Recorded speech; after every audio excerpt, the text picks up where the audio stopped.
ہم اپنی زندگی میں تمام اوقات شامل کرتے ہیں، تمام چیزوں کو ہم اپنی زندگی میں ڈھالتے ہیں۔ یہ زندگی انمول زندگی ہے، اسی زندگی پہ مجھے گفتگو کرنی ہے۔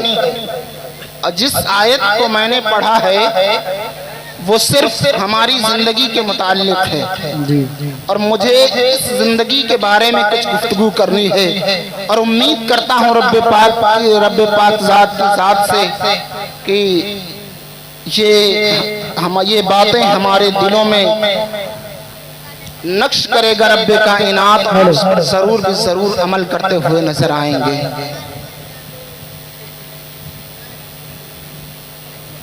میں نے کون سی حدیث پاک سنائی؟ پہلا سبق ہمارا کیا ہوا؟ اپنی زندگی کا کوئی ہم گوشہ ایسا نکالیں گے، اپنی زندگی کا کچھ ہر 24 گھنٹے میں کچھ منٹ ہم اپنی زندگی کے ایسے نکالیں گے جس میں ہم خالص اپنے نبی پر درود پڑھیں گے۔ کوئی محنت نہیں ہے، کوئی مشقت نہیں ہے، نہ تو اس میں پیسہ خرچ ہونا ہے، نہ مصیبتیں برداشت کرنی ہے، نہ تو ہمیں بہت زیادہ محنت کرنی ہے، کچھ بھی نہیں۔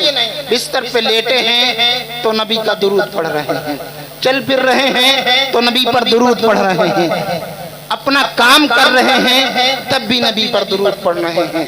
لیکن یہ انمول زندگی جس کے تصدق میں ملی، جس کے صدقے میں رب کائنات نے ہمیں یہ زندگی دی ہے، اس نبی کے لیے ہم اپنی زندگی کا تھوڑا سا لمحہ نہیں نکال سکتے؟ موبائل کے لیے نکال سکتے، دکان کے لیے نکال سکتے، مکان کے لیے نکال سکتے، بیوی کے لیے نکال سکتے، بچوں کے لیے نکال سکتے ہیں، رشتہ داروں کے لیے نکال سکتے ہیں، دیگر احباب کے لیے نکال سکتے ہیں، تو کیا یہ زندگی محبوب کے لیے زندگی نہیں ہے؟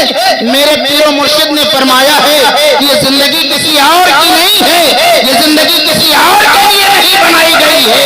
رب کائنات نے اگر ہمیں زندگی عطا کی ہے تو اپنے محبوب کے لیے زندگی عطا کی ہے، یاروں کے لیے نہیں دی ہے، دوستوں کے لیے نہیں دی ہے۔ اگر حقیقتاً ہمیں زندگی دی ہے رب کائنات نے تو اپنے حبیب کے لیے، سبحان اللہ سبحان اللہ۔ کیا اس محبوب کے لیے ہم تھوڑا سا وقت اپنی زندگی کا نہیں نکال سکتے؟ نکال سکتے ہیں، نکالنے والے نکالتے ہیں، مگر جو سن کے انسنا کرتے ہیں وہ وقت نہیں نکال پاتے۔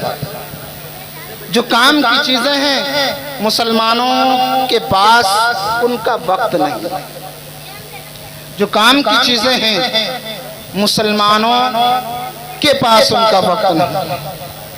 خدا را اپنی زندگی کو سمجھو، رب کائنات نے ہمیں جو یہ زندگی دی ہے اس کا مقصد کیا ہے، اس کا کیا جو ہے مطلب ہے اس زندگی کا۔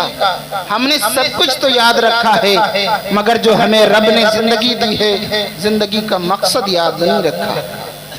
اور جو اپنی زندگی کا مقصد سمجھ جاتا ہے، جو اپنی زندگی کا مقصد سمجھ جاتا ہے، زیادہ لمبی گفتگو نہیں کرنی ہے، جو اپنی زندگی کا مقصد سمجھ جاتا ہے، اگر ابو بکر ہوتا ہے تو صدیق اعظم بنتا ہے، جو اپنی زندگی کا مقصد سمجھ لیتا ہے، عمر ہوتا ہے تو فاروق اعظم بنتا ہے، اپنی زندگی کا جو مقصد سمجھ لیتا ہے، اگر عثمان ہوتا ہے تو جو ہے ذوالنورین بنتا نظر آتا ہے، جو اپنی زندگی کا مقصد سمجھ لیتا ہے، اگر علی ہوتا ہے تو حیدر کرار بنتا نظر آتا ہے۔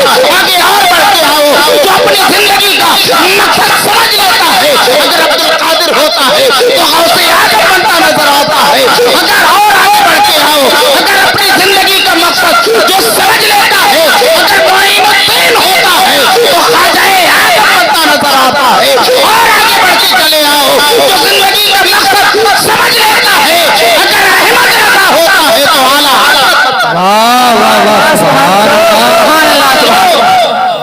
زندگی کا مقصد سمجھو، صرف کمانے اور کھانے کے لیے نہیں آئے ہیں، صرف دنیا میں دکھانے کے لیے نہیں آئے ہیں، دنیا میں مکان بنانے کے لیے نہیں آئے ہیں، دنیا میں جائیداد اکٹھا کرنے کے لیے نہیں آئے ہیں، دنیا میں اگر آئے ہیں تو نبی کی سیرت پر عمل کرنے آئے ہیں، نبی کو اپنا محبوب بنانے آئے ہیں۔ جس نے نبی کی سیرت کو اپنا لیا وہ دنیا میں بھی کامیاب ہوگا۔ سبحان اللہ سبحان نے نبی کی زندگی کو چھوڑا ہے، جس نے نبی کی زندگی کو چھوڑا ہے تو دنیا کے اندر بھی ذلیل و خوار نظر آتے ہیں اور آخرت میں ان کی رسوائی کا کوئی ٹھکانہ نہ ہوگا۔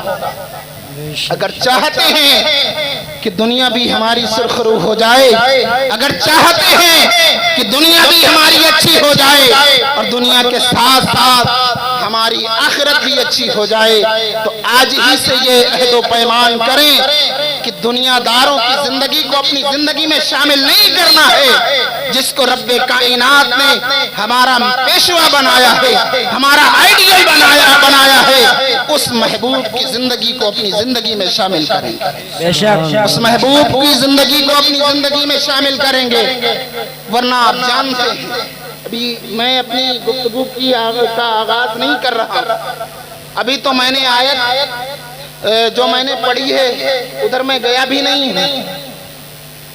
ماحول جو ہمارا ہے ابھی کا، اس ماحول کو دیکھتے ہوئے ہم نے یہ گفتگو آپ کے سامنے پیش کی۔ میں چند چیزیں آپ کو بتاؤں گا اور امید کرتا ہوں اپنے آپ سے بھی اور آپ لوگوں سے بھی کہ ان باتوں پہ آپ ضرور عمل کریں گے۔ اگر ان باتوں پہ عمل پیرا ہو گئے تو دنیا ہماری بنے یا نہ بنے مگر آخرت ہماری اچھی ہوگی۔ چونکہ میں نے جو آیت کریمہ پڑھی ہے مختصراً میں بیان کروں، کیونکہ میرے بعد بھی ابھی آپ کو نہ تو منقبت سماعت کرنی ہے اور ابھی اور کئی خطاب سماعت کرنے ہیں، تو اپنی گفتگو کو میں سمیٹوں گا مگر تھوڑا سا ٹائم لگے گا، اور اس ٹائم میں میں آپ کو وہ باتیں بتاؤں گا جو ہمارے لیے عمل میں بھی آسان ہیں اور اس پر جو ہے عمل پیرا رہنا بھی اس پر آسان ہے۔ تو سب سے پہلے میں بتاؤں جو آیت کریمہ میں نے پڑھی ہے اس کا آسان سا معنی ہے، یا ایھا الذین آمنوا قوا انفسکم واہلیکم نارا، ایمان والو بچو جہنم کی آگ سے اور بچاؤ اپنے گھر والوں کو جہنم کی آگ سے، جس کا ایندھن، جس کا جو ہے جس کی جلنے والی چیزیں انسان اور پتھر ہیں۔ بات سمجھ میں آئی؟ یہ قرآن کا فرمان ہے۔ کیا اللہ نے فرمایا اے ایمان والو تم خود بھی بچو جہنم کی آگ سے اور اپنے گھر والوں کو بھی بچاؤ جہنم کی آگ سے، وہ جہنم جس کا ایندھن انسان اور پتھر۔ اب سوال یہ پیدا ہوگا، قرآن نے تو یہ جو ہے حکم اپنا سنا دیا کہ جہنم کی آگ سے خود بھی بچو اور اپنے بچوں کو، اپنے ماتحتوں کو بھی بچاؤ، تو بچا کیسے جائے؟ بچا کیسے جائے؟ جہنم کی آگ سے خود کو کیسے بچائیں اور اپنے گھر والوں کو کیسے بچائیں؟ تو اس کی وضاحت میں ایک حدیث پاک آپ کے سامنے پیش کرتا ہوں، بس وہ حدیث پاک بیان کرنے کے بعد انشاءاللہ میری گفتگو ختم۔ یہ مفہوم اپنے ذہن میں رکھیں کہ اللہ کا یہ فرمان ہے کہ جہنم کی آگ سے خود بھی بچو اور جہنم کی آگ سے اپنے بچوں کو بچاؤ۔ وہ جہنم جس کا ایندھن، جس کی جلنے والی چیزیں کون کون ہیں؟ انسان اور پتھر ہیں۔ وقودھا الناس والحجارہ، جس کا ایندھن انسان اور پتھر ہیں۔ پتہ کیا چلا؟ انسان جہنم میں جلائے جائیں گے، انسان کو جہنم میں جانا ہے، مگر اس جہنم سے ہم بچے کیسے؟ اس کا طریقہ اللہ رب العزت نے خود ارشاد فرمایا۔ وہ کیا ارشاد فرمایا؟ اللہ رب العزت نے حضرت جبریل علی نبینا علیہ الصلوۃ والتسلیم کو حکم دیا، اے جبریل میرے حبیب کی بارگاہ میں جاؤ اور 3 پیغام میرے حبیب کو سنا دو۔ میرے محبوب کی بارگاہ میں جاؤ اور 3 پیغام میرے محبوب کو سنا دو۔ اللہ رب العزت کی بارگاہ میں حضرت جبریل علیہ السلام عرض کرتے ہیں میں مالک حقیقی، مالک و مولا، وہ کون سے پیغام ہیں جو مجھے تیرے حبیب کی بارگاہ میں لے جانے ہیں؟ اللہ رب العزت نے ارشاد فرمایا پہلا پیغام یہ ہے کہ میرے محبوب سے کہہ دو جا کے وہ اعلان کر دیں جس طریقے سے زندگی چاہو گزارو، کوئی روک ٹوک نہیں، جس طریقے سے چاہو زندگی گزارو، چاہو تو نمازیں پڑھ کے زندگی گزارو، چاہو تو روزے رکھ کے زندگی گزارو، چاہو تو قرآن کی تلاوت کر کے زندگی گزارو، چاہے تو نیک اعمال کر کے زندگی گزارو، چاہو تو شراب پی کے زندگی گزارو، چاہو تو جوا کھیل کے زندگی گزارو، چاہو تو تاش پیٹ کے زندگی گزارو، چاہو تو سود کھا کے زندگی گزارو، جس طریقے سے چاہو زندگی گزارو۔ یہ پہلا پیغام، اسی کے ساتھ دوسرا جملہ، پہلا پیغام کیا؟ اے جبریل میرے حبیب کی بارگاہ میں جاؤ اور یہ کہہ دو جا کے کہ اے محبوب آپ یہ اعلان کر دیں لوگوں کے درمیان کہ جس طریقے سے چاہیں زندگی گزاریں لیکن مرنا ہے، لیکن مرنا ہے۔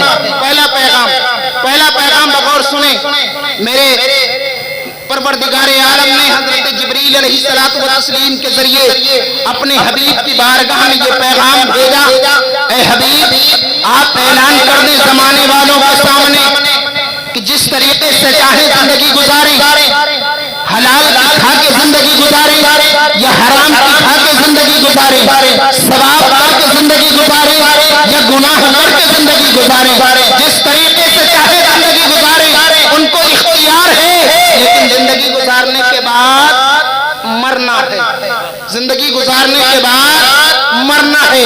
حضرت جبریل علیہ السلام عرض کرتے ہیں اے میرے مولا دوسرا پیغام کیا ہے؟ رب کائنات نے ارشاد فرمایا جبریل دوسرا پیغام یہ ہے میرے حبیب کی بارگاہ میں یہ کہہ دو جاتے اے محبوب یہ ایک اور اعلان کر دیں جو ہے زمانے والوں کے سامنے، اے پروردگار عالم وہ کون سا پیغام ہے؟ رب کائنات نے ارشاد فرمایا اے جبریل میرے حبیب کی بارگاہ میں کہنا کہ دنیا کی جس چیز سے چاہے محبت کر لے، جس چیز کو چاہے دل لگا لے، جس چیز کو چاہے اپنا لے، جس چیز کو چاہے محبوب بنا لے، لیکن یاد رکھے جس چیز کو محبوب بنائیں گے اس چیز کو دنیا سے چھوڑ چھوڑائیں گے۔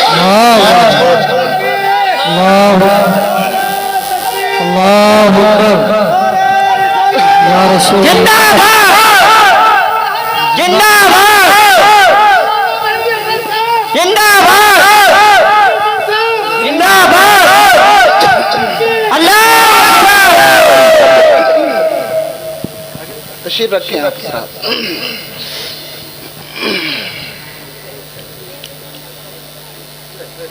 بیٹھ جائیے بھیا بیٹھ جائیے کھڑے ہو دوسرا پیغام یہ اے جبریل میرے محبوب کی بارگاہ میں یہ عرض کر دینا جا کے یا رسول اللہ علیہ الصلوۃ والتسلیم آپ یہ زمانے کے سامنے اعلان کر دیں جس چیز سے چاہیں محبت کریں، جس چیز سے چاہیں محبت کریں، اپنے مکان سے محبت کریں، اپنی دکان سے محبت کریں، کھیت اور کھلیان سے محبت کریں، جائیداد سے محبت کریں، دنیا کی کسی بھی شے سے محبت کریں، لیکن اپنے محبوب کو چھوڑ کے جانا ہے۔ پہلا پیغام جس طریقے سے چاہیں زندگی گزاریں، جس طریقے سے چاہیں زندگی گزاریں لیکن مرنا ہے۔ دوسرا پیغام جس سے چاہیں محبت کریں اس محبوب کو چھوڑ کے جانا ہے۔ تیسرا پیغام حضرت جبریل علی نبینا علیہ الصلوۃ والتسلیم بارگاہ مولا میں عرض کرتے ہیں مولا تیسرا پیغام کیا ہے؟ میرا رب ارشاد فرماتا ہے جبریل میرے محبوب کی بارگاہ میں جاؤ اور کہنا جا کے جو چاہو کرو۔ پہلا پیغام دھیان سے سنیں،